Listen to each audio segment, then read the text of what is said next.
করারও টাকা নেই, এর জন্য আপনার কাছে ফোন দিছিলাম। তোদের কাছে ইফতারি টাকা নেই, তাহলে আমি কি করব?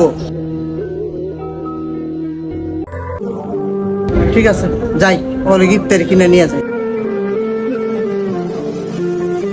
তাহলে তুই একটা কাজ কর, তুই যাইয়া 2 গ্লাস পানি নিয়ে আয়, ইফতারটা করে নামাজটা পড়ি, তারপরে দেখি কি করা যায়। আচ্ছা ঠিক আছে, আমি যাইতেছি।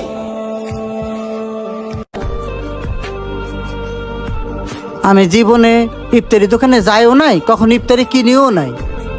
যাই দেখি ইফতারি দোকানে যা পাই তাই ওদের জন্য নিয়ে আসবো। আঙ্কেল, আমাকে আলুর চপ, বেগুনি, পেঁয়াজু, বুট, বরিন্দা, খেজুর এগুলো আমাকে সব প্যাকেট করে দেন।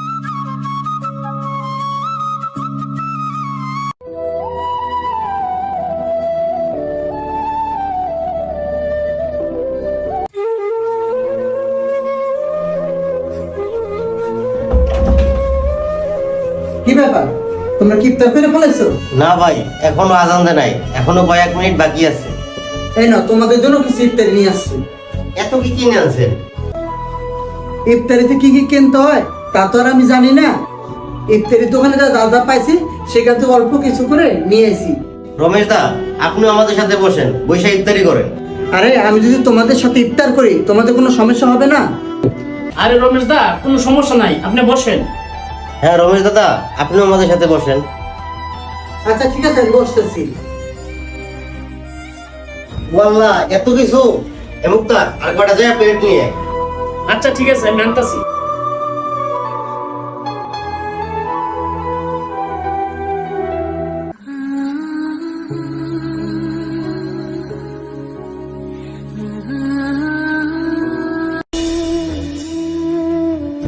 রমেশ দাদা, আপনি আমাদের জন্য যা করলেন, আমাদের মাঝে এমন মুসলমান আছে একজন আরেকজনের জন্য এরকম করে না।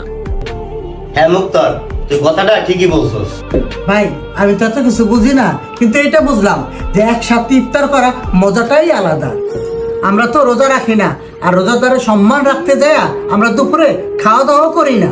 আজ থেকে যে কটা রোজা বাকি আছে প্রত্যেকটা রোজার ইফতার আমি করামু তোদের, আর তোদের সাথে আমিও ইফতারি করব।